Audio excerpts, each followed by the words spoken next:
मैंने यह सत्संग मॉरिसविल नॉर्थ कैरोलिना से ज्वाइन किया है। आजकल के जीवन में हम अपने शारीरिक और मानसिक जरूरतों और जिम्मेदारियों में पूरी तरह से व्यस्त हो चुके हैं, और इस व्यस्तता के बीच में हम एक चीज भूल गए हैं, जो है हमारी आध्यात्मिक और आत्मिक जरूरत। इसलिए वाकई में ये बड़े सौभाग्य और हर्ष की बात है कि अब हम सब अपने जीवन में विहंगम योग को जोड़कर आत्मा की वास्तविक चेतन आवश्यकताओं को भी पूरा करने का प्रयास कर रहे हैं।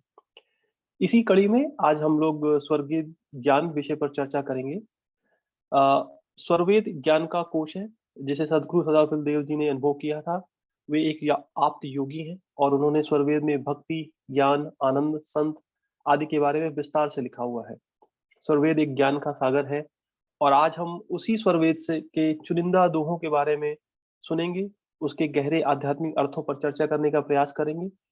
मैं आपसे इसे ध्यान से सुनने का आग्रह करता हूँ और चर्चा में भाग लेने का भी आग्रह करता हूँ। ये चर्चा जब हम श्रीरंग जी, जो कि इस चर्चा को स्वरवेद के दोहों के बारे में अपना व्याख्यान देंगे, अपने उसके बारे में बताएंगे, उसके बाद फिर हम इस विषय पर, उस दोहों के विषय पर चर्चा करेंगे। तो मैं आपसे आग्रह करता हूँ कि आप उसे ध्यान से सुने और आपके पास जो भी प्रश्न हो या आपके मन में जो भी विचार आ रहा हो, उसको जरूर इस मंच पर रखें।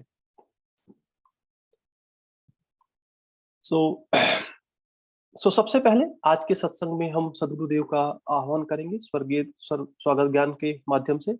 मैं सूर्या जी, जो कि हमारी बहुत ही वरिष्ठ गुरु बहन है, उनसे निवेदन करता हूं कि वो एक स्वागत गान के माध्यम से सदगुरुदेव का आह्वान करें। आप सूर्या जी। जय सद्गुरुदेव। स्वागत गान। आज स्वागत नित्य गुरुवर, संत शुभागम आए। आध्यात्म विद्या दिव्य ज्योति, सोमरस बरसाए। दोष दुर्गुण दूर करके शुद्ध हंस बनाइए। भेद गम गति ज्ञान गर्जन शक्ति द्वारा हटाइए। खुले द्वारा शब्द सागर भक्त जन अनहवाइए। जन सदा फल विश्व शिक्षक, शान आन बचाइए। शान आन बचाइए। आज स्वागत नित्य गुरुवर, संत शुभागम आइए। बोलो सद्गुरु भगवान की जय। Back to you sir. धन्यवाद सूर्या जी। अब हम सदगुरुदेव की उपस्थिति में उनके चरणों में प्रार्थना अर्पित करेंगे, विश्व की शांति और मंगल कामना के हेतु मंगल गान के द्वारा। मंगल गान को सदगुरु के चरणों में अर्पित करने के लिए मैं पुनः सूर्या जी से आग्रह करता हूँ कि वे आए और मंगल गान को गाएं। आप सूर्या जी। मंगल गान। विश्व शांति नाम मंगल, परम गुरु को ध्याइए। वर्ग द्वंद्व अशांति दूर कर, भाव भेद मिटाइए। सार्वभौम समष्टि सत्ता ध्यात्म राज्य बनाइए। भेष भाषा भाव जगमय ज्ञान पर दरसाइए। समृद्धि सुख शांति धरातल स्वर्ग भूमि बनाइए। विश्व शिक्षक जन सदा फल नीति स्वर अपनाइए।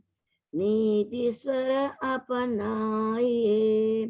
विश्व शांति नाम मंगल, परम गुरु को ध्याइए। बोलिए सद्गुरुदेव भगवान की जय। Back to you sir. धन्यवाद सूर्या जी। आपने बड़ी ही सुंदर वाणी से सदगुरुदेव का आह्वान किया तथा उनकी उपस्थिति में विश्व की मंगल कामना के लिए प्रार्थना भी की। अब हम आगे बढ़ते हैं और आज के चर्चा के विषय पर आते हैं, जो कि है स्वर्वेद ज्ञान। आज की चर्चा को आगे बढ़ाने के लिए आज हमारे पास बहुत ही अनुभवी और ज्ञानी वक्ता है। मैं श्रीरंग जी, जो कि कैरी नॉर्थ कैरोलिना से जुड़े हुए हैं, अनुरोध करता हूं कि वे आगे आएं और विषय में अपना अनुभव साझा करें। आप, श्रीरंग जी। जय सद्गुरुदेव। तो पहले मैं सद्गुरु चरणों में प्रार्थना अर्पण करना चाहूँगा। तो सभी से निवेदन है कि आप भी आंखें बंद करके सद्गुरु का स्मरण करें।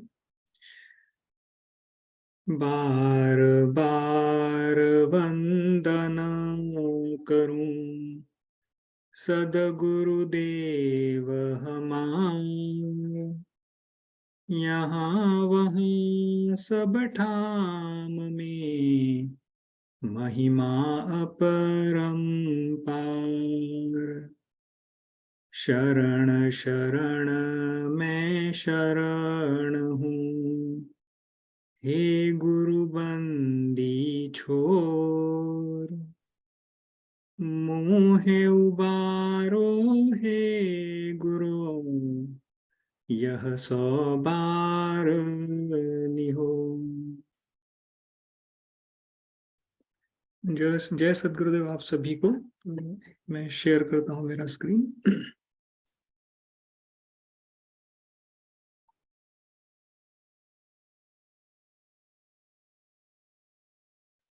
ओके, तो धन्यवाद आनंद जी और नेवी टीम मुझे ये अवसर देने के लिए और मेरी सेवा रखने के लिए। तो मैं पहले सबसे पहले ये कहना चाहूँगा कि जैसे आनंद जी ने बताया वैसे मुझे कोई ज़्यादा अनुभव है नहीं। मैं भी इस सत्संग से काफ़ी अनुभवी साधकों के जो संस्मरण होते हैं या जो भी हमारे सत्संग होते हैं उनसे सुनकर ही मैं सीखने की कोशिश कर रहा हूँ। तो पहले ये डिस्क्लेमर कि इस स्वरवेद ज्ञान में हम सबको एज अ कलेक्टिवली एफर्ट लेना है। बेसिकली सब लोगों का एक्टिव पार्टिसिपेशन इसमें ज़रूरी है ताकि हम एक दूसरे से सीख पाए। और जैसे कि मैंने बताया कि मुझे अनुभव नहीं है और ये स्वरवेद का जो ज्ञान है ये स्वामी जी ने चेतन समाधि में लिखा है। ये इनकी हृदय की चेतन मणि है। तो उसको समझ पाना आसान नहीं है। सद्गुरुदेव ने, प्रथमाचार्य जी ने उसका भाष्य लिखकर हमारे लिए वो सरल कर दिया है, लेकिन फिर भी ये इतना गहरा ज्ञान है कि उसको समझ पाना और जैसे कि स्वामी जी ने उसको जिस प्यूरिटी से लिखा है उसको समझ पाना वैसे मुश्किल है। तो मैं सबसे निवेदन करता हूं कि अगर इसको समझाने में, स्वरवेद के ज्ञान को की चर्चा करने में, मैं ये नहीं कहूँगा समझाने में, ज्ञान की चर्चा करते वक्त अगर कुछ मेरी से गलती हो जाए तो प्लीज़ आप मुझे इमीडिएटली वहीं पे रोक दें और करेक्ट करें, ताकि मैं भी आप सब लोगों से सीख पाऊँ। और इसके स्वरवेद ज्ञान को से जुड़े रहने के लिए हम सबको स्वरवेद का खुद करके अभ्यास करना बहुत जरूरी है। भले ही हम अगर स्वरवेद पढ़ पा रहे हो और उसमें हमें कुछ समझ में नहीं आ रहा हो तो उससे फर्क नहीं पड़ता, क्योंकि स्वामी जी ने कहा है ये ज्ञान जो है वो आत्मा के लिए है।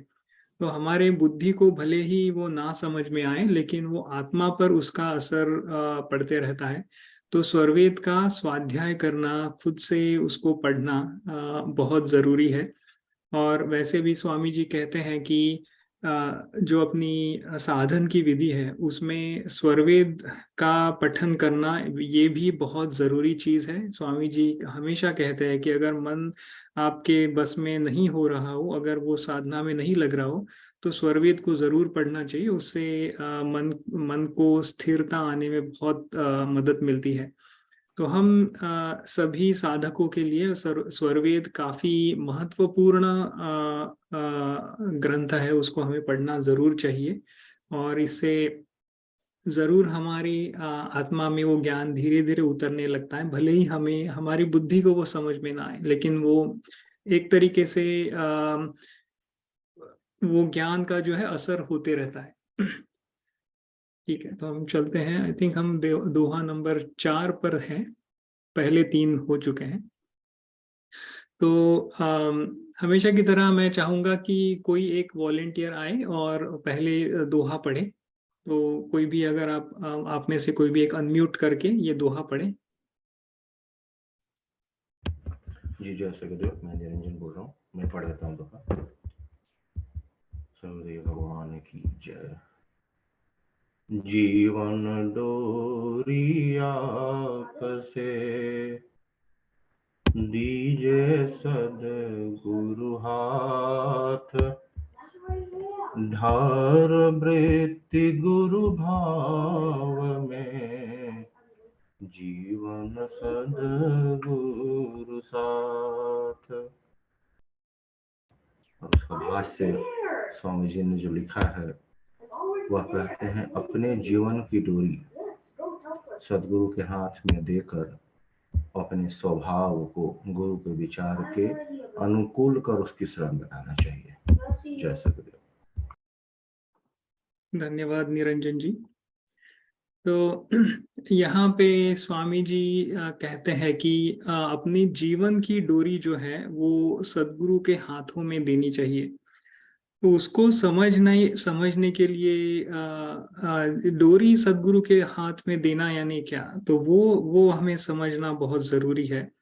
तो अगर हम देखें कि अगर जैसे कि अगर स्वामी जी एक स्वामी जी गुरु वंदना में लिखते हैं कि कर्म काया चित्त शरण में जीवन डोरी तब दई, मन बुद्धि इंद्रिय घिर प्रकृति आदेश नय गति निज लई। तो स्वामी जी वहां कहते हैं कि हमें जब हम डोरी जब सदगुरु के हाथ में देते हैं तो क्या है, हमारे कर्म है, हमारी काया है, हमारा चित्त है, वो सदगुरु के शरण में हो। तो जो सदगुरु की शिक्षा है, जो सदगुरु का ज्ञान है, उसे हमें अपने कर्म से भी दिखाना चाहिए। जो हमारे कर्म हो वो सदगुरु के बताए हुए सिद्धांत से मिलते जुलते हो। हमारा जो शरीर है उसका भी हम उसी तरीके से इस्तेमाल करें कि जैसे हम सेवा में शरीर का सेवा, शरीर से सेवा दे, वाणी से सेवा दे, और हमेशा ही अपना शरीर का जो इस्तेमाल है या हमारे जो कर्मेंद्रिय है उनका सही से इस्तेमाल करें। हमारा चित्त भी उसी तरीके से सदगुरु के ज्ञान पर रहे, हमारे चित्त में जो भाव उभरते हैं वो भी स्वामी जी के ज्ञान के अनुकूल हो।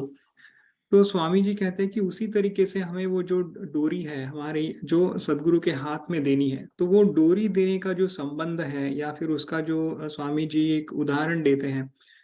तो जब हम देखते हैं कि अगर कोई, ये स्वामी जी बोलते हैं कि ये जो हम जो अभी इस प्रकृति में रहते हैं वो एक, हम इसमें प्रकृति में हम प्रकृति ने हमें घेर के रखा है, हमें जकड़ के रखा है।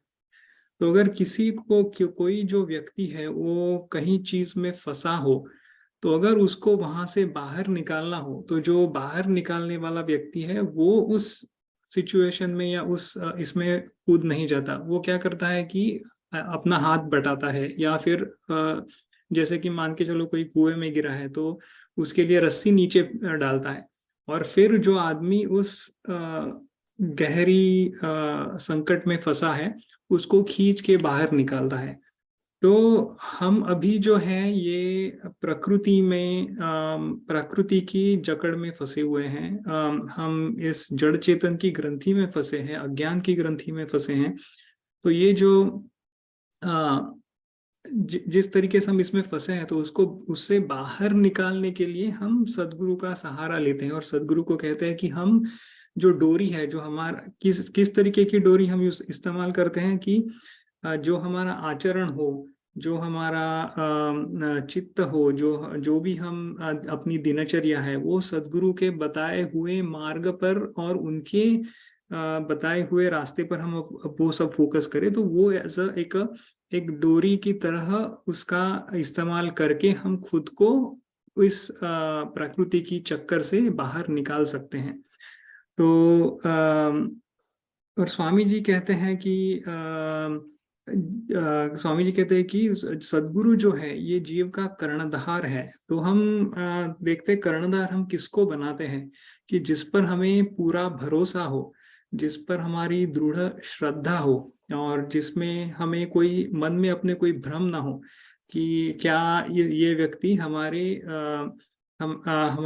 टीम का या हमारे ग्रुप का कर्णधार बन सकता है। तो ऐसा ही व्यक्ति चुना जाता है प्रकृति में भी कि जो एक अपने ग्रुप को सही जगह पर ले जाए, सही तरीके से दिशा दिखा पाए।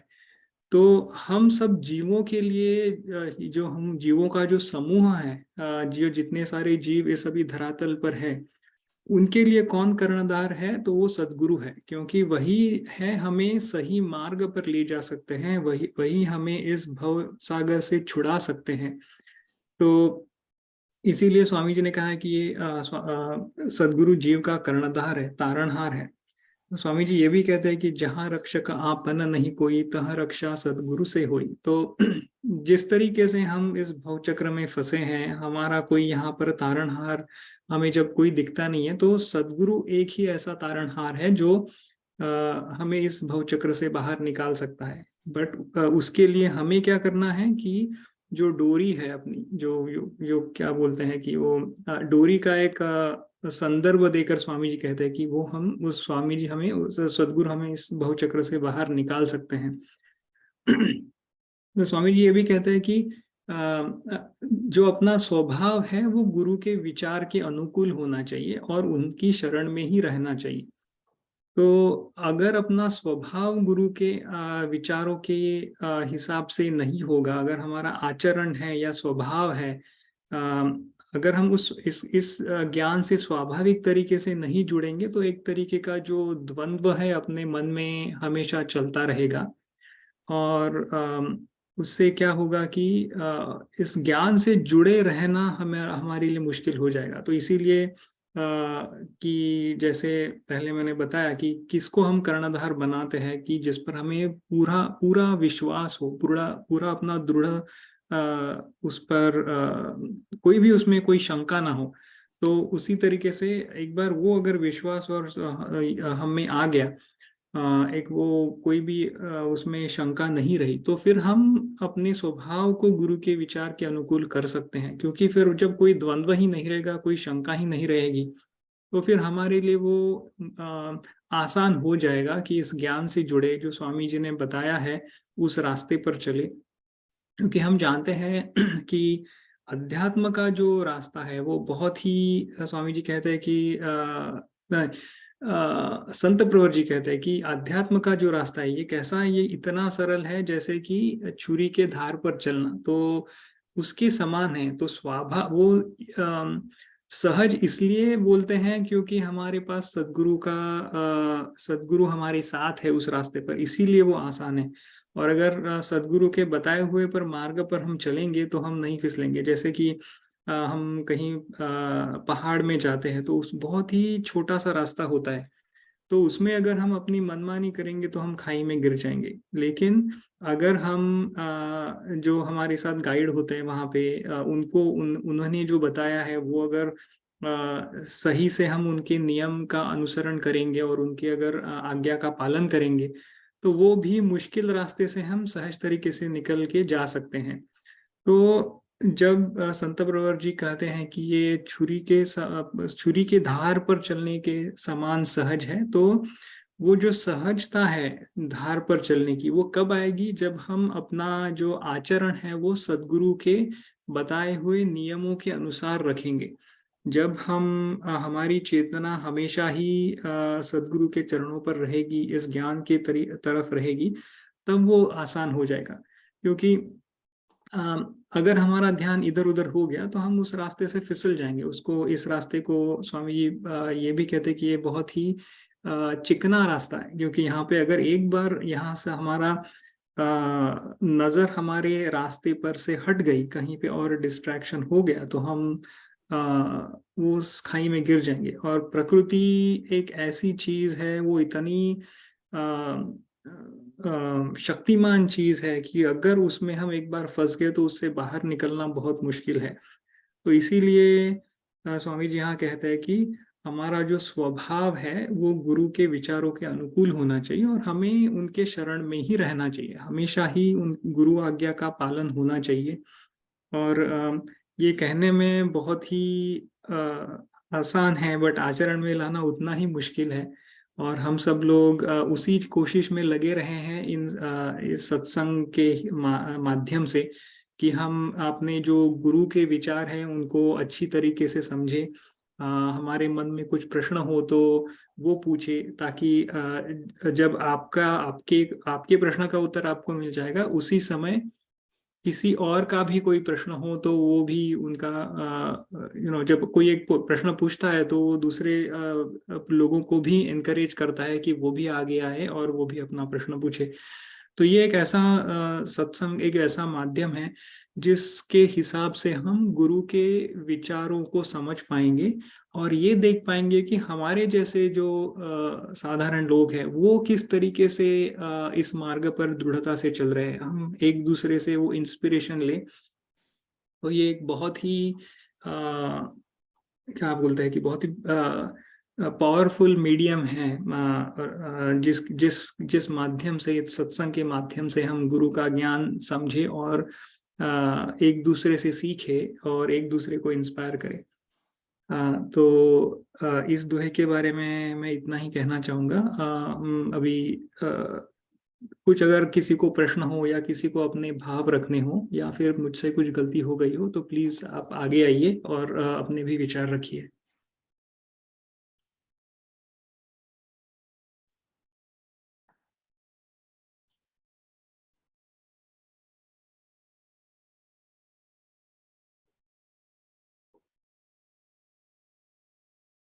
ठीक है, तो हम आगे बढ़ते हैं। मुझे और एक छोटा सा पॉइंट याद आया कि डोरी के बारे में ही बात करते वक्त, तो डोरी इसलिए जरूरी है क्योंकि वो जब जब हम चाहते हैं कि कोई चीज हमारी खो ना जाए या कोई भटक ना जाए, जैसे कि अगर आपके पास आपका कोई पालतू जानवर है, मान के चलो आपके पास आपका पालतू कुत्ता है और उसको आप वॉक के लिए लेके जा रहे हैं, तो हम हमेशा ही उसको रस्सी से या डोरी से बांध कर चलते हैं। और वो इसलिए करते हैं ताकि वो भटक ना जाए, क्योंकि हमारी अवस्था उस जानवर की तरह ही है अभी संसार में, क्योंकि हमारे लिए इतने सारे माध्यम है जिसमें हम अपनी चेतना इस प्रकृति में बहा सकते हैं, डिस्ट्रैक्ट हो सकते हैं। तो इसीलिए डोरी बहुत जरूरी है, क्योंकि वो हमें उतनी ही छूट देती है जितनी मिलनी चाहिए, उसके आगे हमें छूट नहीं मिलती। क्योंकि हम देखते हैं कि अगर वो जब कोई अपने पेट को वॉक के लिए लेके जाता है तो उनकी जो डोरी होती है, लीश बोलते हैं, वो छोटी होती है, वो बहुत लंबी नहीं होती। क्योंकि अगर वो बहुत लंबी हो तो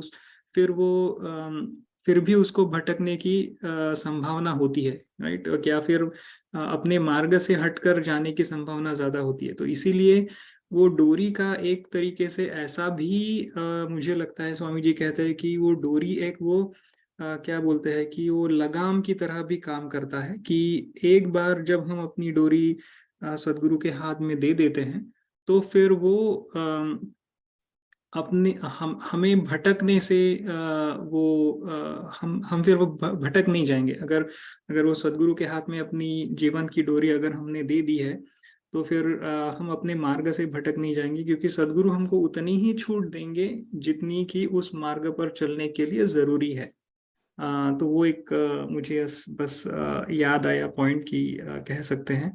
और वो कहते और एक भी मुझे याद आया, जैसे कि संत प्रवर जी कहते हैं कि अभी हमारा कैसा जीवन है कि एक पानी में जो एक लकड़ी का टुकड़ा है वो बहे जा रहा है, उसके बहने को कोई उस पर खुद का कोई कंट्रोल नहीं है। वो इस तरीके से बहते जा रहा है जैसे वो पानी बहते जा रहा है।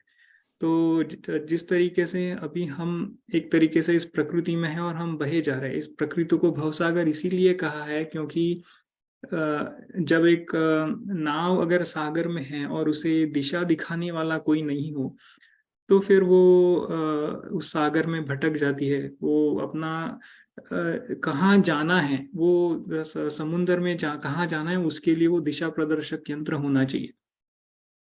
तो एक तरीके से आप ये मान के चल सकते हो कि ये जो डोरी रूपी जो हमारे पास सदगुरु क्या है कि वो उसको हमें खींचकर सही रास्ते पर लेके आ सकते हैं अगर हम अपनी डोरी सदगुरु के हाथ में दे तो वो भी मुझे लगता है कि स्वामी जी यहाँ कहना चाहते हैं कि एक तो है कि वो डायरेक्शन दे, एक हमें भटकने ना दे, और हमारा जो जीवन है वो ऐसे ही एक पानी में बहे जा रहे लकड़ी के टुकड़े की तरह ना हो।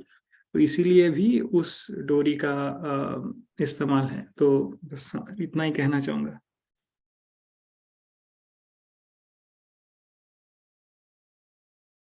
तो किसी को अगर कोई इस पर प्रश्न हो या फिर अपने भाव रखने हो तो प्लीज आप अनम्यूट करके आगे आइए। जय सद्गुरुदेव, मेरी आवाज आ रही है? जी लालमणि जी। जय सद्गुरुदेव, शंकर जी आपने बहुत अच्छे ढंग से इस दोहे के बारे में बताया, और बस मैं थोड़ा सा एक और इसमें एग्जांपल देना चाहता हूँ बस लोगों को और ठीक से समझने के लिए, कि जैसे इस दोहे में कहा गया ना, जीवन डोरी आप से, तो जीवन की जो डोरी है इसका उदाहरण हम लोग समझ सकते हैं जैसे कठपुतली की डोरी होती है, पपेट जो होता है, कठपुतली जो होती है, उसका जो भी कार्य होता है, चाहे वो कहीं चलना, दौड़ना, फिरना, जो भी करते हैं वो कठपुतली वाले के हाथ में होती है। कठपुतली वाला अगर हाथ उठाता है, धागा खींचता है, तो कठपुतली का भी हाथ ऊपर जाता है। कठपुतली वाला अगर धागा खींचता है पैर का, तो उस हिसाब से वो चलने लगता है। तो कहीं ना कहीं मुझे लगता है कि इस दोहे में स्वामी जी हमें ये भी बताना चाह रहे हैं कि हमारा जीवन जो है इसी तरह से कठपुतली की तरह होना चाहिए। हमारा अपना कोई भाव नहीं हो, मतलब अपने ढंग, अपने मन से कुछ ना करे, बल्कि जो सद्गुरु करे करावे उसी में संतुष्ट होना चाहिए। तो इसलिए मतलब अभी क्या होता है कि हम लोग अक्सर होता है ना कि अब जैसे रिसेंट का एग्जांपल यही है कि स्वामी जी के आदेश के अनुसार हम लोग जमीन खोज रहे थे आश्रम के जमीन के लिए, तो हमेशा डायरेक्शन चेंज हो रहा था। लेकिन अगर उसमें हमारा भाव अगर बदलता है कि कभी ये कभी वो, तो फिर हम सदगुरु के अनुसार नहीं चल रहे हैं। हमारा जो जीवन का डोरी है वो सदगुरु के हाथ में होना चाहिए, यानी जो सदगुरु करावे उसी में हमें खुश रहना चाहिए, वही हमारा जीवन का आधार होना चाहिए। हमें अपने मन से कुछ विशेष नहीं करने की आवश्यकता है। हाँ, हम अपने मन को जरूर उतना समझाएं, कंट्रोल रखें कि सदगुरु करा रहे हैं सब कुछ, और उन्हीं के आदेश के अनुसार हमारा जीवन यापन हो, उसी में हमारी भलाई है।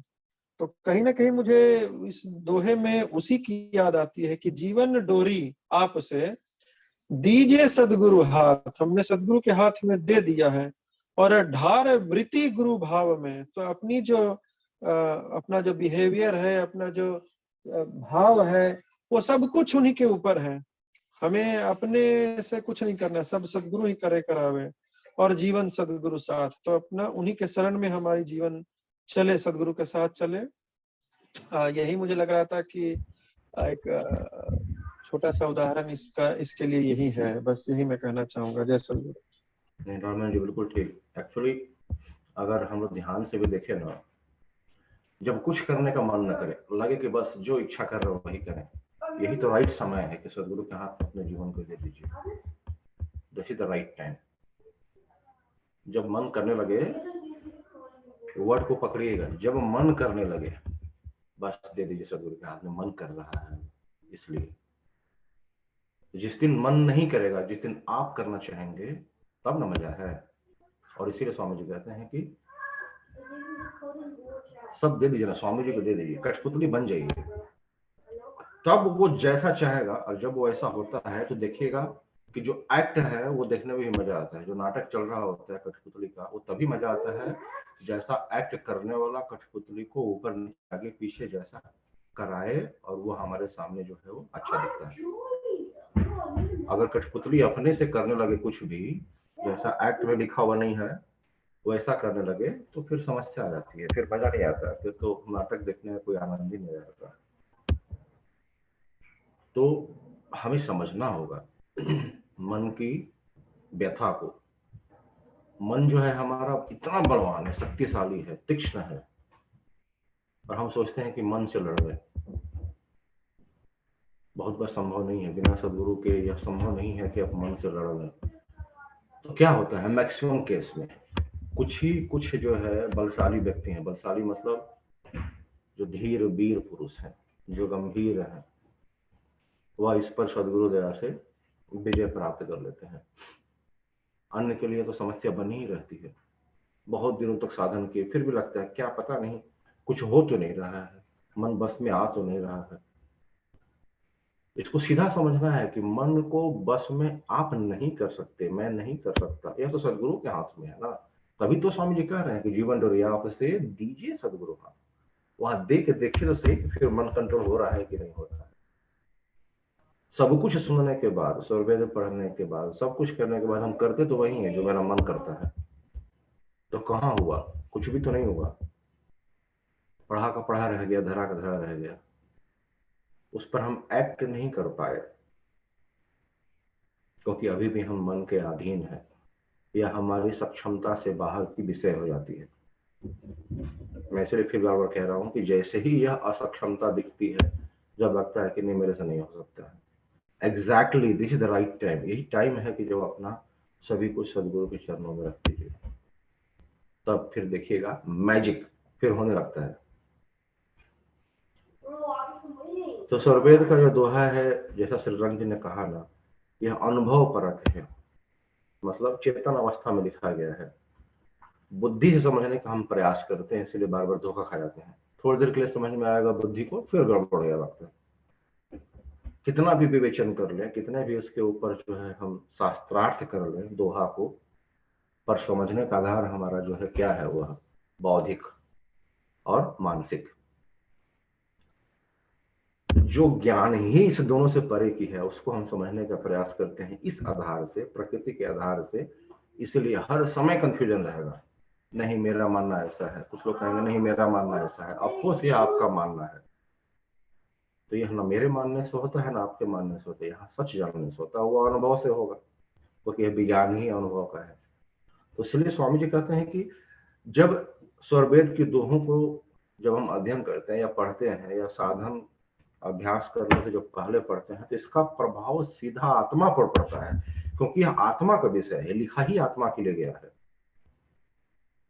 जब आत्मा इसको सुन करके और धीरे धीरे अपने मार्ग पर चलने लगेगी, अपनी जो उसकी सूक्ष्म एनर्जी है जिसको हम लोग सुरति कहते हैं, जब वह बिखेरनी बंद कर देगी तो फिर मन क्या करेगा? फिर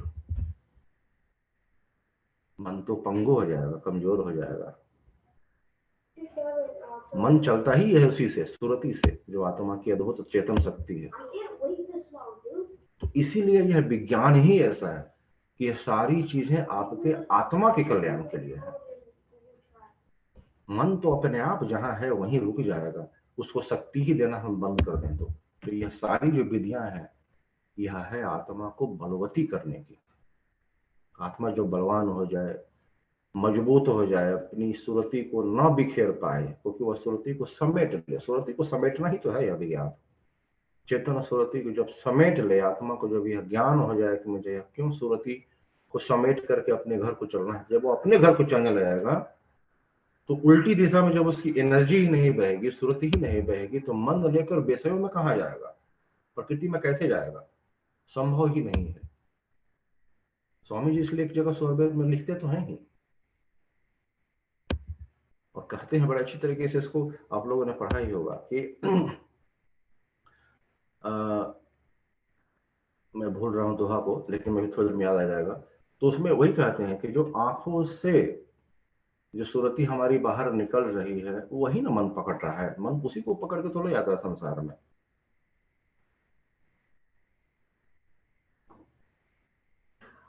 जब वो बंद हो जाएगा तो मन अपने आप भंगुर हो जाएगा, क्षण भंगुर हो जाएगा।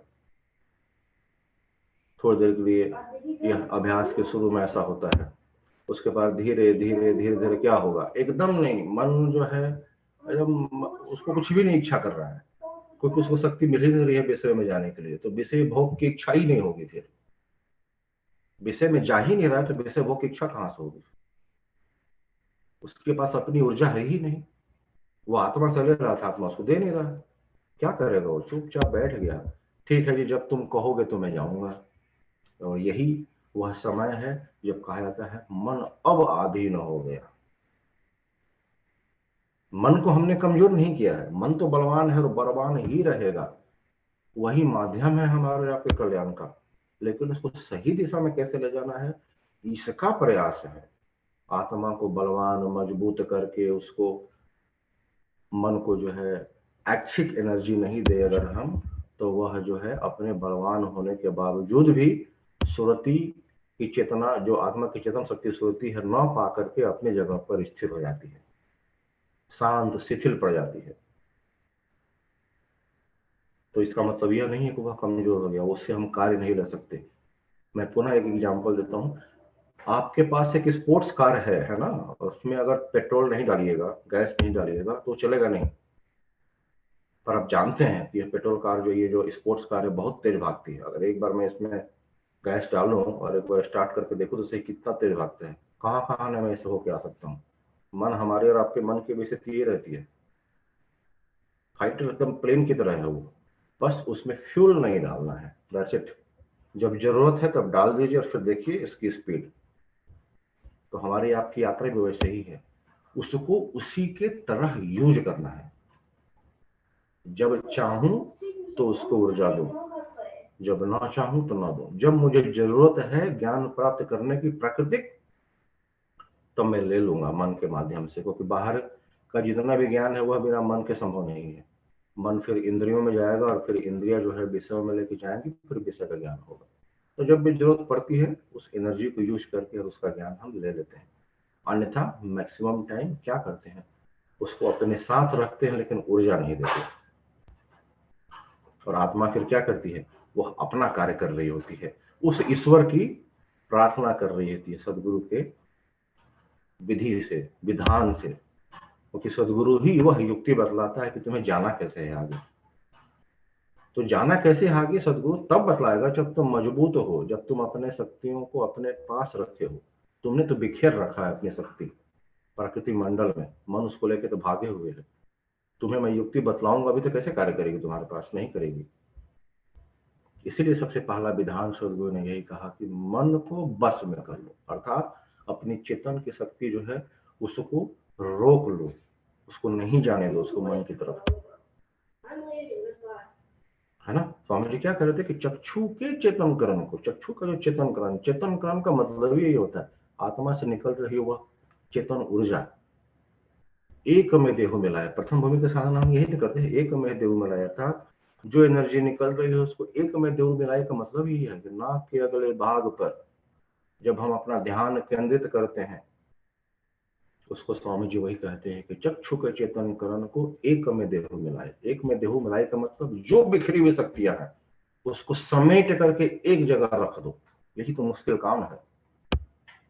ऊर्ध्व गति को चढ़ सको, अन्य न कोई उपाय, और कोई उपाय ही नहीं है उसके अलावा, उसको मजबूत करना ही होगा। और जैसे ही वह मजबूत हो जाएगी तो फिर क्या होता है, देखते होंगे ना जो लोग प्रथम भूमि का पहले अभ्यास किए हैं, जिनको अनुभव होने लगा है, धीरे धीरे नाक का जो टिप है वो साफ दिखने लगता है, ना बाएं या दाएं वाला चक्कर भी खत्म होता है, एकदम जैसे ध्यान में बैठते एकदम क्लियर सब कुछ दिखने लगता है। और उसके बाद अनेक तरह के रंग विचित्र और फिर अलग अलग ध्वनियां भी सुनाई पड़ने लगती है। यह धीरे धीरे अभ्यास से ही तो होता है, अर्थात आपने परिश्रम किया और उस ऊर्जा को एक जगह समेट करके रख दिया। तो यह दोहा है ही उसी के लिए, हमारे लिए, आपके लिए। जब मन करे बस समय है अब सदगुरु के अधीन करने से। जीवन डोरी आपसे दीजिए सदगुरु। ढार वृत्ति गुरु भाव में, ढार वृत्ति का मतलब हमारे जो आपके अंदर की जो वृत्तियां हैं, चित्त की जो वृत्तियां हैं, वह तो चलती कैसे हैं? विषयों को लेकर के प्रकृति मंडल में मन के आधार पर चलती हैं। कहते हैं कि ढार वृत्ति गुरु भाव में, तो चित्त की जो वृत्तियां हैं उसको सदगुरु के भाव के अनुसार, सदगुरु जैसे चाहते हैं उसके अनुसार उसको ढाल दो। विषयों में न बहो, जीवन सदगुरु साथ। और जब भी पूरा जीवन जो है वह सदगुरु के साथ बिताओ। तो सदगुरु के साथ बिताने का कहने का मतलब यही है कि आप अपनी जिंदगी को जैसे जीना चाहें जिए, उससे कोई दिक्कत नहीं है, लेकिन अपनी डोरी सदगुरु के साथ रख दीजिए। अर्थात गलत व्यवहार मेरे से ना हो, मन के चंगुल में मैं बार बार ना फंस जाऊं, इसके लिए मैं हर दिन सुबह और शाम कम से कम अभ्यास करूं। 10 मिनट का जो समय बताया गया तो कम से कम, अधिक से अधिक आप जितना कर सकते हैं उतने में कितने मिनट के लिए, कितने सेकंड के लिए आपका ध्यान लगता है, यह तो हम और आप जानते हैं, दूसरा कोई नहीं जानता, अनुभव का विषय है। तो सारी चीजें हैं। सत्संग में जुड़े हम, स्वरवेद का अध्ययन करें, भाष्य के साथ समझने का प्रयास करें, है ना, 1 साल में सदगुरु का दर्शन करें, यह सब एक उदाहरण है ढार वृत्ति गुरु भाव में जीवन सदगुरु साथ, सदगुरु के तरह उनके आदेशों का पालन करने का जो है धीरे धीरे अभ्यास करके जब यह वृत्तियां हमारा उनके अनुकूल हो जाती है तब यह बड़ा आसान हो जाता है।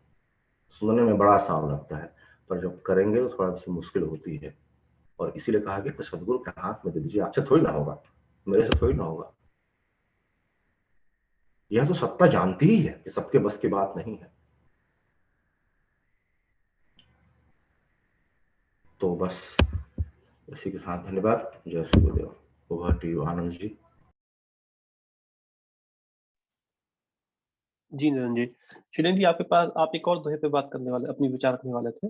जी, हम आगे वाला एक और दोहा लेते हैं। तो मुझे बहुत ही अच्छा लगा कि निरंजन जी ने और लालमणि जी ने अपने भाव रखे, क्योंकि वो बहुत ही सुंदर तरीके से दोनों ने समझाया कि इस दोहे का अर्थ, सच में अर्थ क्या है और हमें किस तरीके से अपने आचरण को रखना चाहिए सदगुरु के अनुकूल। धन्यवाद दोनों का। तो सदगुरुदेव, एक प्रश्न है जी, निरंजन जी बोल रहा हूँ जी।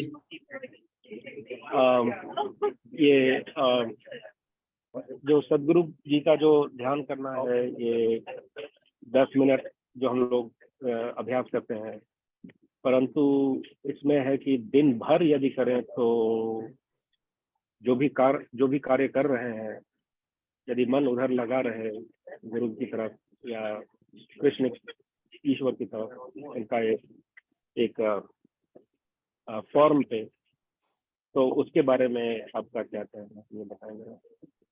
क्योंकि अगर सिर्फ 10 मिनट लग रहे हैं और बाकी 20 घंटे जो है संसारिक में मन लगा हुआ है पूरा, तो पता नहीं कितना इफेक्टिव है ये। क्योंकि ये तो वही हो गया ना कि एक स्वच्छ जल में कपड़ा धोया, उसके बाद फिर गंदे जल में कपड़ा डाला, तो फिर तो कपड़ा गंदा ही हो गया ना। तो यदि ऐसा करें कि हमेशा जो है, जब भी हमेशा जो मन को जो है उधर बार बार लाते रहे, कर्म करते वक्त भी जो है मन भरी लाते रहे हमेशा, उसके बारे में आपका क्या भाव है? Thank you. ये प्रश्न मेरे से है या श्रीरंग जी से है? श्रीरंग जी आंसर करें इसका। आप सबसे है, आप सब गुरु के ही समान है, इतने ज्ञानी हैं आप लोग, जो भी अपने भाव रख सकते हैं इसके बारे में। जी, मैं अपने भाव रखता हूँ, बट मैं चाहूंगा कि निरंजन जी आप भी अपने भाव रखें, क्योंकि आप ज्यादा अनुभवी हैं और आप इसको अच्छी तरीके से समझा पाएंगे। तो जो 10 मिनट की साधना बताई है, तो वो है कि वो डेडिकेटेड टाइम है, तो उसमें वही साधना पर ही हमें फोकस करना है। और जैसे आप बता रहे हैं कि दिन भर में भी जब हम अपनी दिनचर्या में लगे हैं, तो आपने कहा वो सही है कि हमेशा वो ध्यान में रहे कि हमारा जो आचरण है क्या वो सद्गुरु के शिक्षा के अनुसार है, या फिर हम अपनी मनमानी कर रहे हैं। क्योंकि कई बार ऐसा होता है कि जैसे मान के चलो कि किसी ने हमें कुछ कह दिया जो कि मान के चलो कि हम हमें गुस्सा दिला सकता है। तो तभी हमारे मन में अगर ये विचार आए कि मुझे मुझे अपना संतुलन नहीं खोना है, क्योंकि सद्गुरु ने बताया है कि ये जो क्रोध है वो हमारा शत्रु है। तो वो अगर हम ऐसी हर चीज हम ध्यान में रखें कि जिसी तरीके का भी हम पर प्रकृति का कोई भी प्रभाव पड़ रहा हो, जिसी तरीके के सिचुएशन में हम हो, तो हम अगर थोड़ा सा उसको आध्यात्मिक पॉइंट ऑफ व्यू से देखें कि मुझे किस तरीके से रिएक्ट करना चाहिए, क्या मैं अगर उस व्यक्ति को उसी तरीके से अगर मैं रिएक्ट करूं तो क्या सिचुएशन बुरा होगा अच्छा होगा। तो ये जब हम हमारे मन में जब हम एक सहज तरीके से जब ये हम सोचना चालू कर देते हैं, तो एक तरीके से हम मान सकते हैं कि हम उस अपने अपने स्वभाव को गुरु के अनुकूल, उनके विचारों के अनुकूल कर रहे हैं। तो और वो धीरे धीरे ही होगा, ऐसा नहीं है कि आप हमेशा क्या कहते हैं कि गुरु के विचारों में ही लगे रहें। बट वो क्या होगा कि जब हम कोई भी प्रकृति का कार्य कर रहे हैं तो उसके पीछे की जो भावना है, उसके पीछे का जो हमारा इंटेंशन है, तो वो प्योर होते जाएगा। जैसे कि कुछ भी आप जो हमारा एग्जाम्पल था कि किसी ने कुछ बोल दिया और अगर हम उसको सडनली रिएक्ट कर जाए तो फिर वो सिचुएशन बहुत ही जल्दी बहुत ही बुरा हो सकता है, बुरा टर्न ले सकता है। तो इसीलिए लेकिन हम अगर गुरु का अगर ज्ञान साथ में रखे और गुरु की जो शिक्षा है उसको साथ रखे, और अगर हम रिएक्टिव होने की वजह थोड़ा सा सोचकर उसको रिस्पॉन्ड करें, तो वो सिचुएशन बहुत ही जल्दी कंट्रोल में आ जाता है। तो आई थिंक मुझे लगता है कि आप जो कह रहे हैं वो बात सही है, कि हमेशा वो एक बैक ऑफ द माइंड होना चाहिए कि मुझसे ऐसी कुछ गलती ना हो जो जिसकी वजह से किसी और को नुकसान पहुंचे या किसी और को उसके मन को ठेस पहुंचे।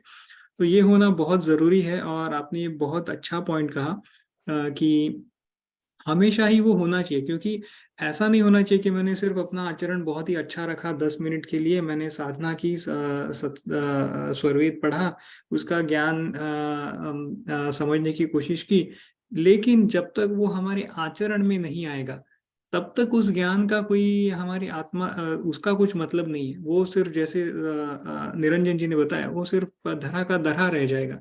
उससे हमारे में अगर कुछ बदलाव नहीं हो रहा है, अगर हम आचरण अपना सुधर नहीं रहा है, अगर हम उतना कॉन्शियस नहीं हो रहा है कि मेरे हर एक एक्शन से किसी दूसरे को ठेस पहुंच सकती है, या फिर मैं अगर उस सिचुएशन में थोड़ा सा अलग मेरा बिहेवियर रखूं, if I choose my words very carefully, तो वो सिचुएशन बहुत ही अच्छी तरीके से हैंडल हो सकता है। तो वो आपने बहुत सही चीज कही कि ऐसा ना हो कि हम वो 10 मिनट साधना करके फिर उसको भूल जाए। वो 10 मिनट है कि कल जितना मेरा आचरण शुद्ध था, या फिर कल मेरी जो स्थिति थी उससे ज्यादा अच्छी हो उस 10 मिनट के बाद। और संत प्रवर जी कहते हैं कि जितना हम जिस तरीके से हम अपना मन और चित्त लेके आए हैं, तो हमारी हमेशा यही कोशिश होनी चाहिए कि उससे ज्यादा अच्छा हो, प्योर हो। और वो ये भी कहते हैं कि अगर हम आगे नहीं बढ़ पा रहे हैं तो ये हो कि हम वहां के वहीं खड़े रहे, पीछे नहीं जाना है हमें। तो उस तरीके से अगर हम देखें तो वो 10 मिनट की जो साधना है वो हमें आगे लेके जाने के लिए है। वो ज्ञान हम पढ़े और उसको आचरण में लाए, और वही आचरण हमारा 24/7 चलता रहे। तो वो जब स्थिति हम में आ जाएगी, वो हम अब करना चालू कर देंगे, तो धीरे धीरे धीरे वो सारा अपना जो आचरण है वो इस दोहे में जिस तरीके से लिखा है कि अपना स्वभाव जो है वो गुरु के विचार के अनुकूल रहेगा, और हम हमेशा उनकी शरण में रहेंगे। उनकी सीख हमेशा ही हमारे मन पर रहेगी, अपने चित्त पर रहेगी और उसी तरीके से अच्छे भाव ही हमारे चित्त से उठकर आएंगे। वही जो चित्त की जो वृत्तियां हैं, वो वृत्ति भी उसी तरीके की रहेगी जो गुरु के विचारों के अनुकूल है। तो ये आपने जो कहा वो मुझे बहुत सही लगा कि एक तरीके से मैं उसको ये मान रहा हूँ कि आप कहना चाहते हैं कि बस 10 मिनट के लिए उसको मत लिमिट कीजिए, उसको अपने आपकी पूरी लाइफ में बाकी के 24 घंटों में भी उसका असर होना चाहिए। तो आई थिंक आप वही कहना चाहते हैं। बट निरंजन जी, मैं आपसे भी सुनना चाहूंगा। नहीं, आपने मैंने अच्छे ढंग से रखा इनको। देखिए, जिस विज्ञान की चर्चा हम कर रहे हैं, जिस ज्ञान की चर्चा कर रहे हैं, स्वामी जी एक जगह स्तोरवेद में लिखते हैं कि प्रकृति पार सो वस्तु है, प्रकृति में किमिया है ना। और उसके आगे लिखते हैं कि इंद्रिय अंतःकरण जो प्राण वहां नहीं जाए, मन वाणी पहुंचे नहीं, प्रज्ञा गम नहीं पाए। प्रज्ञा मतलब बुद्धि। तो यहाँ पूरी जो चीज है, जो हमारा प्रयास है, वह क्या है? वृत्तियों को बदलने का। अगर हमारी वृत्ति या कह लीजिए प्रवृत्ति राक्षसी है तो हमारा व्यवहार कैसा होगा? उसी तरीके का होगा, उसी के अनुसार चलता है। हम सब मनुष्य जाति के हैं, मनुष्य मात्र हैं, पर क्या सबका व्यवहार एक जैसा है? नहीं है।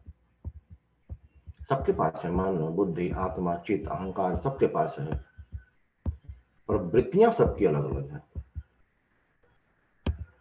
और वही जो है मूल है हर तरह के अलग अलग कार्य करवाने के लिए। जैसी वृत्तियां, जैसी प्रवृत्ति होती है, उसी तरह की इच्छा जो है आत्मा लिए विषयों में जाने का प्रयास करता है। अपनी चेतन श्रुति से वह मन, और मन के माध्यम से फिर इंद्रिय और प्रकृति में जाकर के उस तरह की चीजों को लेने का प्रयास करता है। तभी तो स्वामी जी कह रहे हैं कि ढार वृत्ति गुरु भाव में, कुछ और तो कर ही नहीं रहे हैं। मन का तो विषय भी नहीं लिखा हुआ है यहाँ पर। वृत्ति ही जब आपकी बदल जाएगी, प्रवृत्ति ही बदल जाएगी। 10 मिनट तो इसलिए कहा गया है कि धीरे धीरे शुरुआत होगी, और वह 10 मिनट ब्रह्म मुहूर्त का समय में स्वामी जी इसलिए कहे हैं कि वह समय बड़ा अमृत काल का होता है। उस समय स्वामी जी जो है सारे शिष्यों को एक साथ देखते हैं और उनकी वृत्तियां बदल देते हैं।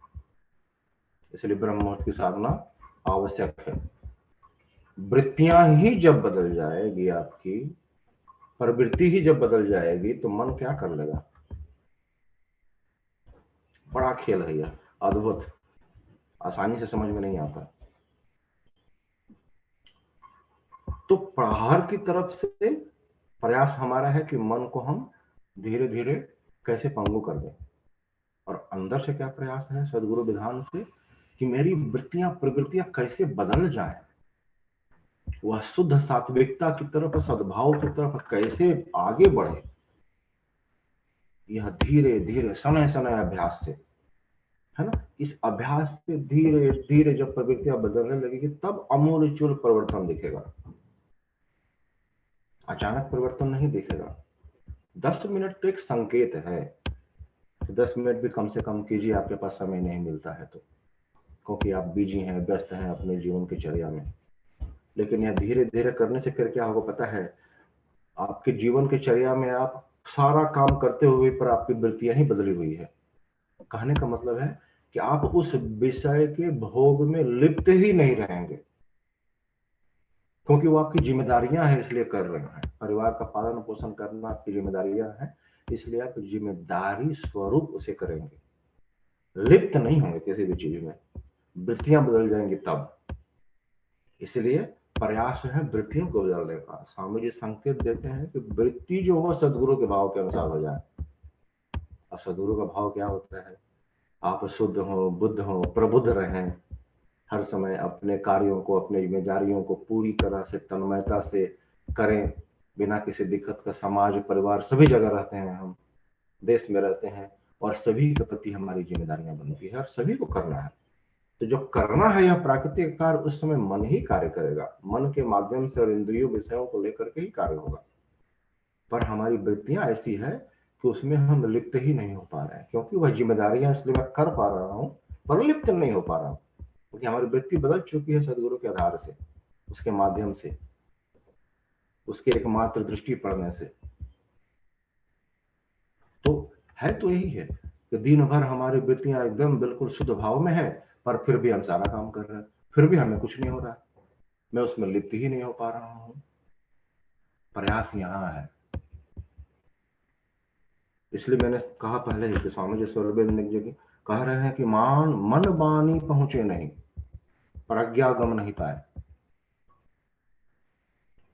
और जैसे ही मन मंडल के भीतर आइएगा, और जैसे ही बोलते हैं कि मन मंडल के भीतर सकल पंथ जाए, जितने भी पंथ चल रहे हैं आजकल, स्वामी जी बार बार कह रहे हैं कि यह अमत है, मतलब यह कोई मत नहीं है। मत कहते हैं मन के आधार पर कुछ भी मान लेना कि हम इसको ऐसे करेंगे वैसे करेंगे, बस ये हमारा जो है मत है। पर यहाँ मत से कार्य नहीं होता, यहाँ है वृत्तियां चेंज, प्रवृत्तियां चेंज, मन और बुद्धि के परे,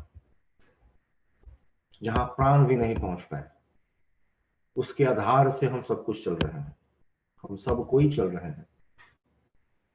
जहां से प्रकृति की लीला को हम देख तो रहे हैं, कर भी रहे हैं, पर उसमें लिप्त नहीं हो पा रहे हैं, एकदम कमल के पत्ते की तरह उसी कीचड़ में, उसी तालाब में है, लेकिन पानी मेरा कुछ नहीं बिगाड़ पा रही है। पर इसका मतलब यह नहीं है कि सूर्य के प्रकाश पड़ने से मैं खिल नहीं रहा हूं, खिल भी रहा हूं, सुगंध भी फैला रहा हूं, लेकिन मेरा उस कमल के पत्ते की तरह तालाब के पानी से, तालाब के कीचड़ से कोई लिप्ति नहीं है, कोई आसक्ति नहीं है, क्योंकि मेरी प्रवृत्ति भाव है सूर्य की तरफ। उसको देख करके मैं प्रसन्न हो जाता हूं, खिल जाता हूं, तो मुझे वहां जाना है, वह भाव है, प्रवृत्ति चेंज है मेरी।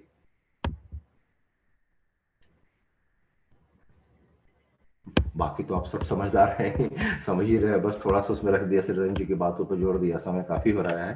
धन्यवाद। जय सुखदेव। बहुत बहुत थैंक यू निरंजन जी, बहुत सुंदर तरीके से आपने एक्सप्लेन किया। बिल्कुल मेरा भी वही सोच था। Thank you for enforcing.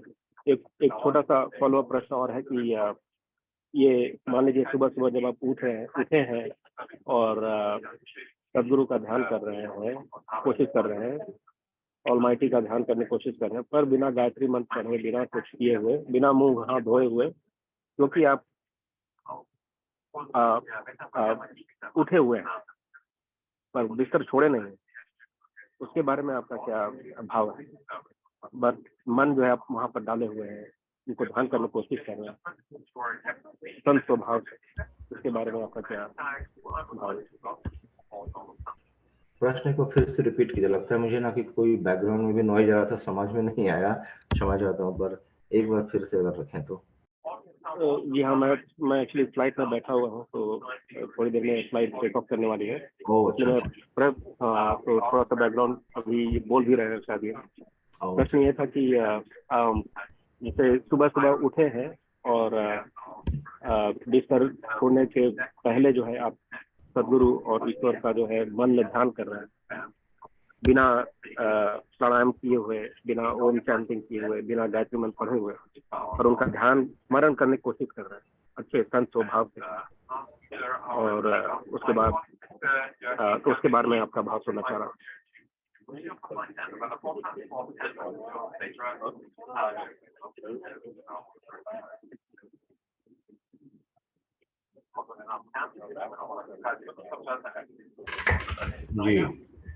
जी जी हाँ, थैंक यू। देखिए, बहुत साधारण सर, अभी मेरे यहाँ न्यू जर्सी में बारिश हो रही है। अगर मैं बरसाती यानी रेन कोट पहन लूं, चाहे वो दिन हो, चाहे रात हो, दोपहर हो, कभी भी बारिश हो जाए, क्या अंतर पड़ने वाला है? अगर हमारा आंतरिक चेतन स्वभाव शुद्ध है, प्रवृत्तियां हमारी प्रकृति में नहीं है, आस्तिक के भाव से, मतलब लिप्तता के भाव से बिल्कुल भी नहीं है, आप लेटे लेटे भी अगर सदगुरु का ध्यान करते हैं तो क्यों नहीं कार्य करेगा? यह उसी के लिए है जो अंदर से भी शुद्ध हो चुका है। नहाना, धोना, मुंह धोना, ये सब तो एक संकेत है कि बाहर से भी शरीर को शुद्ध साफ रखें। अंदर की शुद्धता तो हो ही रही है धीरे धीरे, पर जब आप अंदर से ही शुद्ध हो चुके हैं, आप त्रिवेणी में स्नान कर चुके हैं, आंतरिक त्रिवेणी में, तो कौन रोक सकता है आपको फिर? सदगुरु की दया तो आपके साथ रहेगी हर समय। बाहरी तो सिर्फ संकेत है, यह शरीर है, बदबू न करे, नहाना चाहिए, रोज स्वस्थ रखना चाहिए, आप खुद भी अच्छा महसूस करेंगे तो रोज नहाना चाहिए, धोना चाहिए, कूला करना चाहिए, ब्रश करना चाहिए, यह जरूरी है, यह आवश्यक है। पर क्या उस समय जब मैं अपंग हो जाऊं, मैं चल ना सकूं, तो क्या मैं सदगुरु को ध्यान करना छोड़ दूं क्योंकि मैंने नहाया नहीं है, मैं अपंग हूं, मेरे यहाँ पानी नहीं है इसलिए मैं ध्यान करना छोड़ दूं? ऐसा कुछ नहीं है, सब संभव है। मैंने कहा ना कि यह खेल ही आंतरिक है, यह आंतरिक रहस्य है। बाहरी आडंबरी कुछ है ही नहीं, दिखावा कुछ नहीं है। बाहर तो सिर्फ कहा गया कि आप भी बाहर से भी स्वस्थ रहिए, आंतरिक तो स्वस्थ और शुद्ध हो ही रहे, बाहर रूप से भी शुद्ध रहे, स्वस्थ रहे, इसी में सबको अच्छा लगता है, अच्छाई भी है, क्योंकि हमें इसी संसार प्रकृति सबके साथ रहना है। बाहरी वेशभूषा से कोई अंतर नहीं पड़ता। आप करोड़ों कमाते हैं तो कितनी अच्छी बात है, क्या दिक्कत है इससे? पर आपका अस्तित्व उसमें है ही नहीं, आप उसमें लिप्त ही नहीं, आप कमाए और सब जरूरतमंदों में दे दिए, जहां जहां जिसको जिसको जरूरत है, यह समझ करके कि मैंने कमाया ही इसलिए है ताकि जरूरतमंदों की इससे जो है सेवा की जा सके, उसकी जरूरतों की पूर्ति की जा सके।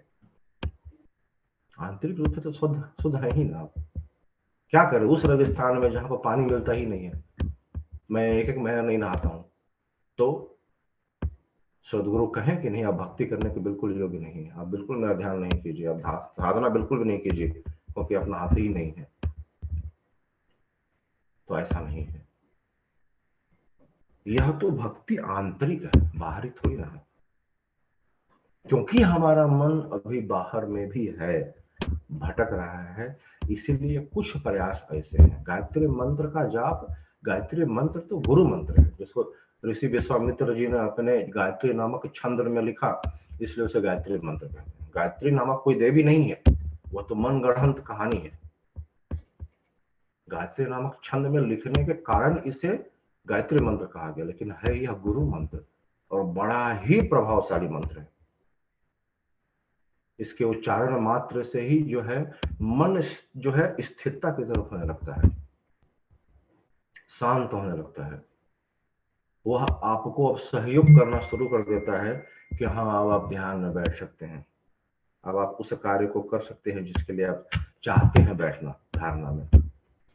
बाहर से मैं कहीं से भी आता हूँ और अचानक कोई बोले कि नहीं आप बस ध्यान कर लीजिए, तो ऐसा थोड़ी ना होता है, नहीं कर पाएंगे आप, क्योंकि आपका मन तैयार नहीं है। मन को भी तैयार करना होता है बाहरी रूप से, और इसीलिए गायत्री मंत्र आवश्यक है ताकि उसके प्रभाव से हमारी वाणी भी शुद्ध हो और साथ साथ मन भी जो है स्थिरता की तरफ आए, हमारा शरीर भी शांत हो, और तब हम अभ्यास कर पाएंगे। अब हम अभ्यास के दौरान है, तो अभ्यास के लिए पहले कुछ नियम है जो आप कर सकते हैं तो अति उत्तम, नहीं तो बाध्यता तो कुछ भी नहीं है। ये तो 6 महीने का ही तो खेल है पूरा। स्वामी जी की जगह स्वर्गवेद में लिखते हैं तो 6 महीने का खेल है, उच्च उच्च क्वालिटी का अगर आत्मा है तो 6 महीना में इसको मैं तार दूं, पार कर दूं, इससे ज्यादा का तो समय ही नहीं है।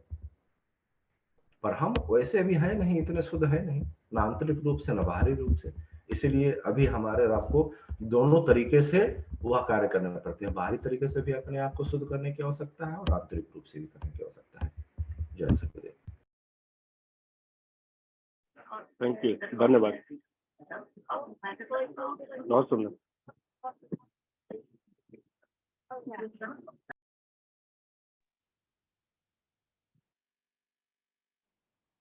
निरंजन जी, मैं एक प्रश्न पूछना चाहूंगा कि जहाँ पे कहा है स्वामी जी ने कि डोरी सदगुरु के हाथ में देनी है, तो फिर कैसे हम इसको शुरुआत करें कि हम इसमें हमने ये जान तो लिया कि हमें ये सदगुरु में पूरा विश्वास रखना है और यही हमारे लिए सबसे अच्छी चीज है। लेकिन उसको शुरुआत कैसे करें कि जैसे अगर कोई नया जुड़ता है और वो ये दोहा पढ़ता है तो वो कैसे कैसे इस स्टेट की तरफ बढ़े कि मैंने सब कुछ सदगुरु चरणों में अर्पण कर दिया है, तो वो स्थिति कैसे आ पाएगी हमारी? अच्छा, ये आपका प्रश्न है श्रीरंग जी, सबके तरफ से। मैं तो, मेरे से भी अनुभवी अंचल भैया है, मैं तो उन्हीं के चरणों में प्रार्थना करूंगा कि वही इस प्रश्न को लें तो ज्यादा अच्छा रहेगा। अंचल भैया अगर आप लाइन पर हैं तो इस प्रश्न को लें। नए व्यक्ति के लिए यह दोहा कैसे जो है लाभकारी है, कैसे वह समझे कि यह सत्य है और मैं उस सत्यता के मार्ग पर चल पा रहा हूं।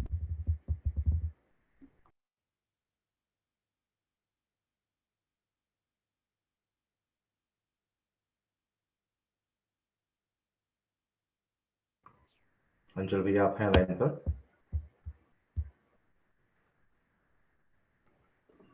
ठीक है, फिलहाल लगता लाइन पर है नहीं। देखिए, जिस समय स्वरवेद का भाष्य नहीं हुआ था, तो स्वामी जी ने स्वरवेद ग्रंथ की जब रचना करी तो स्वामी जी क्या करते थे, इस पूरे ग्रंथ को, जो उनकी हस्तलिपि थी, क्योंकि पब्लिश तो हुआ नहीं था, वो अपने साथ रखते थे, जहां भी जाते थे ना इसको लेके जाते थे और बड़े ही मधुर स्वर में स्वरवेद के दोहों को सबके समक्ष रखते थे। भाष्य तो था ही नहीं, किसी के पल्ले कुछ भी नहीं पड़ता था, कुछ भी नहीं, क्या है ये, कुछ भी समझ में नहीं आएगा। तो क्या वो स्थिति आज बदल गई? नहीं, नया व्यक्ति जो है हर समय तो नया ही रहेगा, और जब भी वह पहली बार इस स्वरवेद के दोहे को पढ़े, चाहे इसके भाष्य को पढ़े, और मेरा पूर्ण विश्वास है कि पहली बार में तो वो कंफ्यूज करेगा ही करेगा।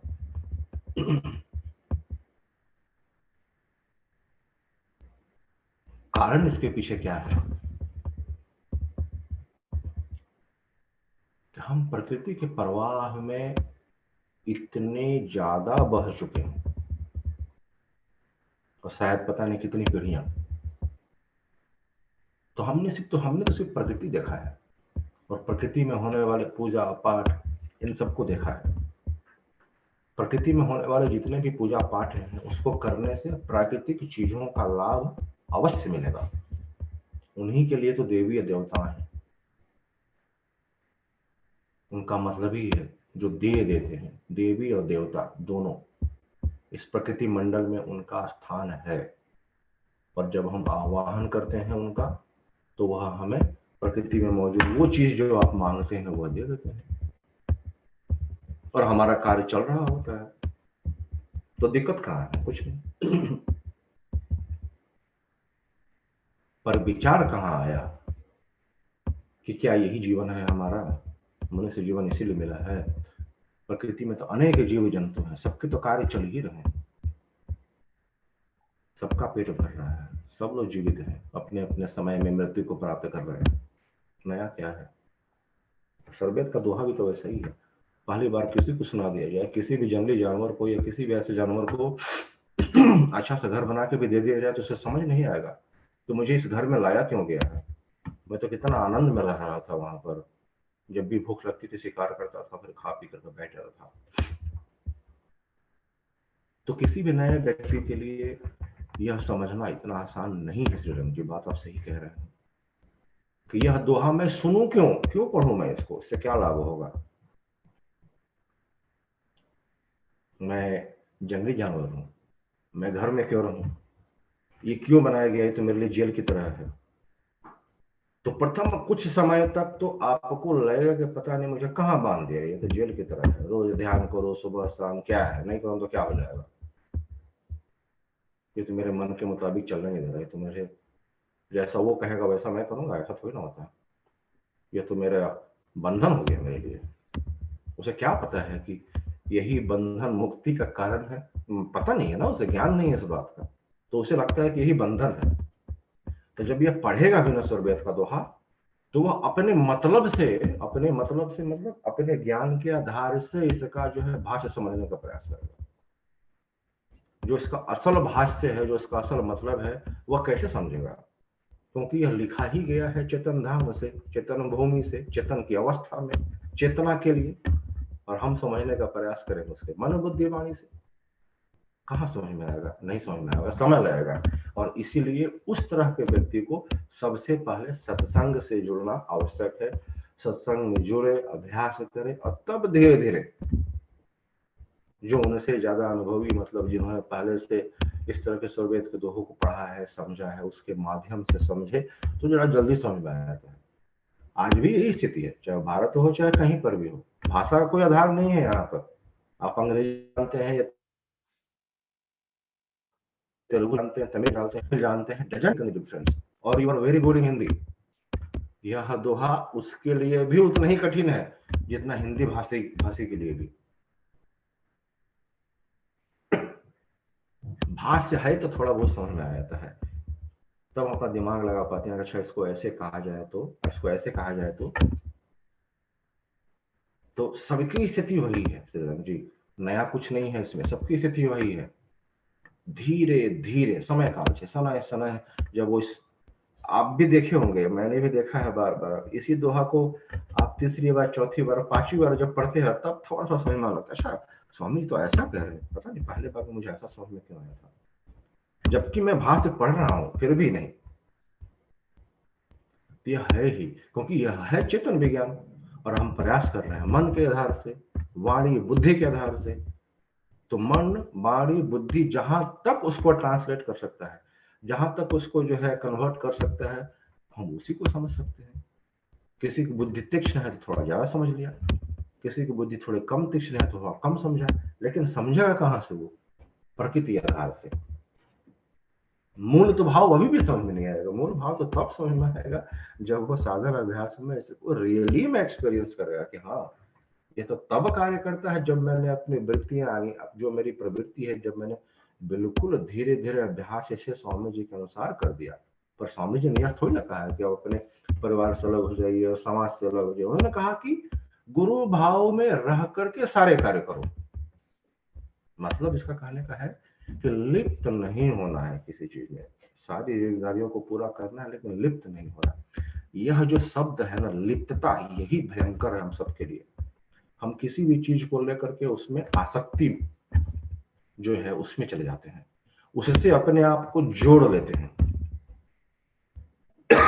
और जैसे ही जोड़ते हैं तो टूटने का डर तो बना रहेगा। जहां जुड़ाव होगा वहां तो टूटाव होगा ही, और जैसे ही टूटने का भाव आता है ना अंदर में, तो खलबली मच जाती है, वहीं से परेशानियां शुरू हो जाती है।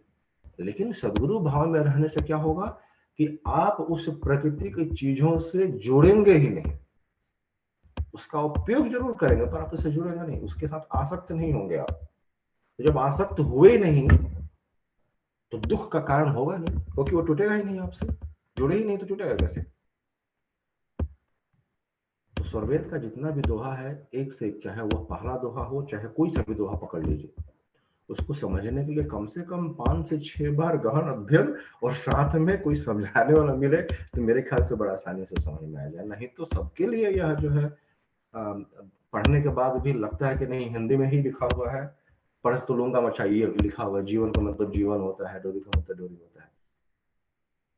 लेकिन भावात्मक भाव क्या है आंतरिक रूप से, इसके लिए तो उतरना पड़ता है अंदर में, और उसके लिए स्वरवेद के अनेक ऐसे दोहे हैं, उन सबको पढ़ करके, और जब सबका भाव समझने के साथ साथ जब हम इस दोहे का भाव समझने का प्रयास करते हैं, तब इंटरेक्शन शुरू होता है। स्वामी जी वहां भी तो यही चीज लिखे थे, ऐसे करने से ऐसा होगा, तब जाके समझ में आता है। आप सिर्फ एक दोहे को लेकर के चलेंगे और सुलाया के सब कुछ समझ में आ गया तो भी संभव नहीं है। मन के आधार पर अगर हम बोले, अगर मन के पर भी कुछ स्वामी जी का दोहा, तो बड़े दोहे हैं, सबका अलग अलग मतलब है, लेकिन सब लगेगा आपको कि बाप रे, सब अलग अलग है लेकिन सब एक ही तरह का है, जुड़ाव तो एक ही जगह, सबका मतलब तो भांजली एक ही निकलता है। तो पढ़ना पड़ेगा, समय लगेगा, अभ्यास लगेगा, बस यही कहना चाहूंगा। किसी भी त्रुटि के लिए क्षमा चाहूंगा श्री रंग जी, बाकी लोगों से जय सदगुरुदेव।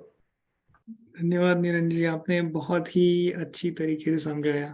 तो जी हाँ, जैसे आपने कहा कि इस ज्ञान से जुड़े रहना है और हमेशा ही ये, आई थिंक आप ये भी कहना चाहते थे कि उसमें दृढ़ विश्वास होना चाहिए कि बस ये जो स्वामी जी ने कहा है वो वही सत्य है। तो अगर आई थिंक उस भाव से हम इसको करते रहेंगे तो एक ना एक दिन हमें ये सब समझ आएगा। धन्यवाद निरंजन जी।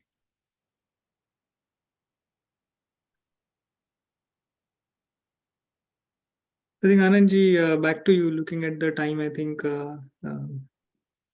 हम आगे की कड़ी में बढ़ सकते हैं। जी शेयर जी। तो मैं अपना स्क्रीन फिर से शेयर कर देता हूँ।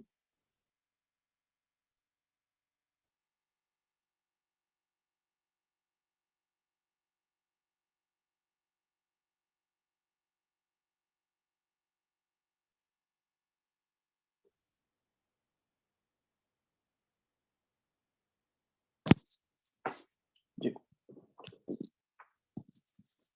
धन्यवाद, बहुत बहुत धन्यवाद श्रीरंग जी, निरंजन जी और सब बाकी सभी लोग जो इस चर्चा में शामिल हुए।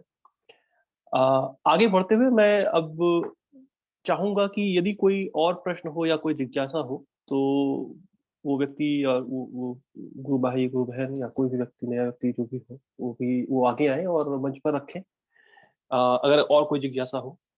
इसके साथ साथ अगर इस सत्र में कोई पहली बार शामिल हुए हैं तो वो अपना परिचय दे सकते हैं, अपना नाम, स्थान और इस सेशन के बारे में आपको कैसे पता चला इस बारे में बता सकते हैं।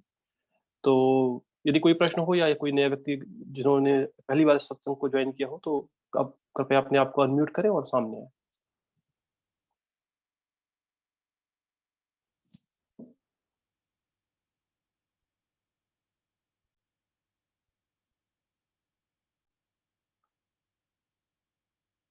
जी ठीक है, तो शायद कोई प्रश्न नहीं है तो हम आगे क्यों बढ़ते हैं। तो जो अगला सत्र है या जो अगला पार्ट है इस सत्संग का, वो है वॉरियर ऑफ द वीक।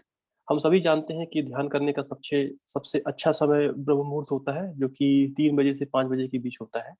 लेकिन हम में से ज्यादातर लोग ऐसा करने में सफल नहीं रहते हैं और इसी को आगे बढ़ाने के लिए नॉर्थ अमेरिका इंस्टीट्यूट ऑफ विहंगम योगा, नेवी ने इस प्रोग्राम की शुरुआत की है, इस कार्यक्रम की शुरुआत की है, जहां पर प्रतिभागी ब्रह्म मुहूर्त वॉरियर नाम के एक व्हाट्सएप ग्रुप में शामिल होते हैं।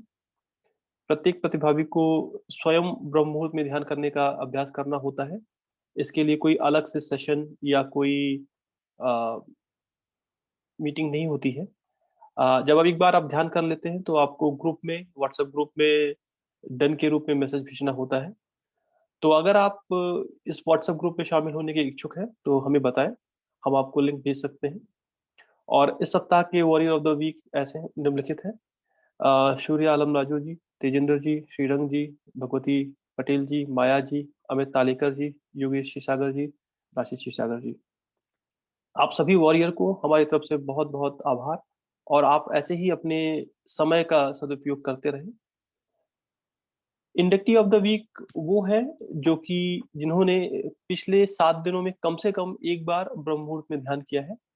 तो इंडक्टी ऑफ द वीक निम्नलिखित है: लालमणि जी, विनीता जी, मयूरी किशन जी, तनुजा जी।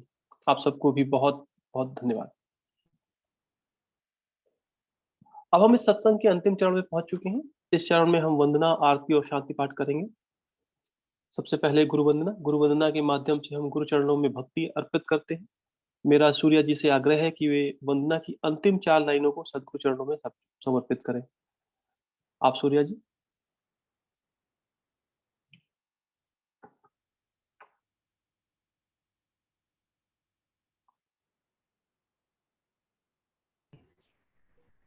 सूर्या जी भी अनम्यूट पे नहीं है। Surya ji, if you are talking, I think you are on mute.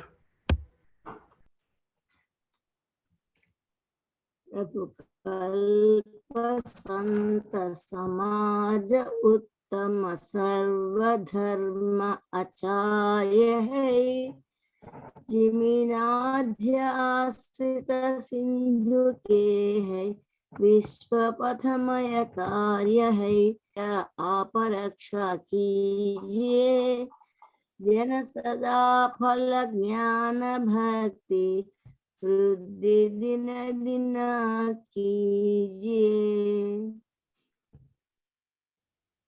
धन्यवाद Surya ji. Thank you. Back to you sir. जी धन्यवाद। अब हम आरती की ओर बढ़ सकते हैं। आरती के माध्यम से हम संशय को दूर करने की मांग करते हैं और सद्गुरु चरणों में अपने आप को समर्पित करते हैं। सूर्या जी से पुनः आग्रह है कि वो आरती की अंतिम 4 लाइनें गाएं और आप सभी लोगों से प्रार्थना है कि आप अपने अपने स्थान पर खड़े हो जाएं आरती के लिए। ओवर टू यू सूर्या जी।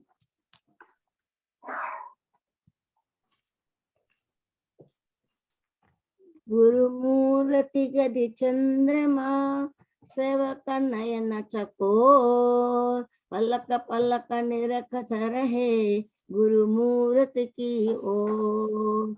श्वेत श्वेतमय श्वेत है श्वेत श्वेतमय श्वेत तीन पाद अमृत भरा श्वेत महानद श्वेत अष्ट चक्र सदा शून्य पर धरा धरा के पार कहा सदा फल घर किया भूली पड़ा संसार।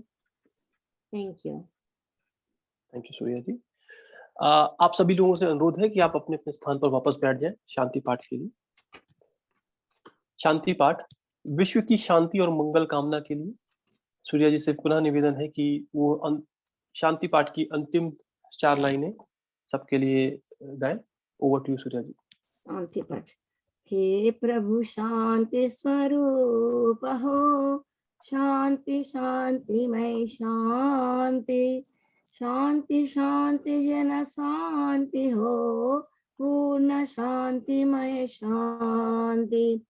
हे प्रभु शांति प्रदान कर दूर हो सर्व अशांति देव सदा फल शांतिमया शांति शांति सुख शांति। Back to you sir. जय सद्गुरुदेव। जय सद्गुरुदेव। धन्यवाद सूर्या जी। आपने बड़े ही भावपूर्ण वाणी से वंदना, आरती और शांति पाठ को शांति पाठ से सत्संग को समापन की ओर ले गए। आपका बहुत बहुत धन्यवाद। श्रीरंग जी, लालमणि जी, निरंजन जी और आप सभी की सेवा से आज का ये सत्संग सफल हुआ। आज हमने सीखा कि हमें सद्गुरु के प्रति समर्पण करना चाहिए और अपनी विचारधारा को सद्गुरु की विचारधारा के अनुकूल रखना चाहिए। इससे हमें जीवन में बहुत लाभ होता है और हम आध्यात्म के मार्ग पर आगे बढ़कर आध्यात्म का जो लक्ष्य है उसकी प्राप्ति करते हैं। तो ये जो हमने सीखा कि हमें सद्गुरु के प्रति समर्पण रखना चाहिए और अपनी विचारधारा को सद्गुरु की विचारधारा के अनुसार रखना चाहिए। और सद्गुरु की विचारधारा जो कि स्वरवेद में उन्होंने तरह तरह के विषयों के ऊपर अपने ज्ञान को, जो कि अनुभव में आया है उनका ज्ञान, उसके आधार पर लिखा हुआ है। तो हमें उसका अध्ययन करना चाहिए, स्वाध्याय करना चाहिए, उसके अर्थ को, भाव को समझना चाहिए और उसके साथ उसको अपने जीवन में आचरण करना चाहिए, उसको अपने जीवन में लाना चाहिए, जिससे हम अध्यात्म का जो लक्ष्य है उसकी तरफ आगे बढ़ सके और आगे बढ़कर उस आध्यात्म के लक्ष्य को प्राप्त कर सके। इसी के साथ अब हम सत्संग की समाप्ति की घोषणा करते हैं। जो लोग आज के सत्संग में ज्वाइन किए हैं उन सभी को धन्यवाद और आप सभी से पुनः आग्रह है कि आप आज के सत्संग में हमने जो सीखा उसको अपने जीवन में उतारें, उसको अपने अंदर चिंतन करें। अगले सप्ताह फिर मिलेंगे इसी समय, इसी वर्चुअल मीटिंग पर हिंदी साप्ताहिक सत्संग के लिए। मैं ईश्वर से प्रार्थना करता हूँ कि आपका दिन मंगलमय हो और आपके जीवन में खुशियां आए। आप सभी को जय सद्गुरुदेव।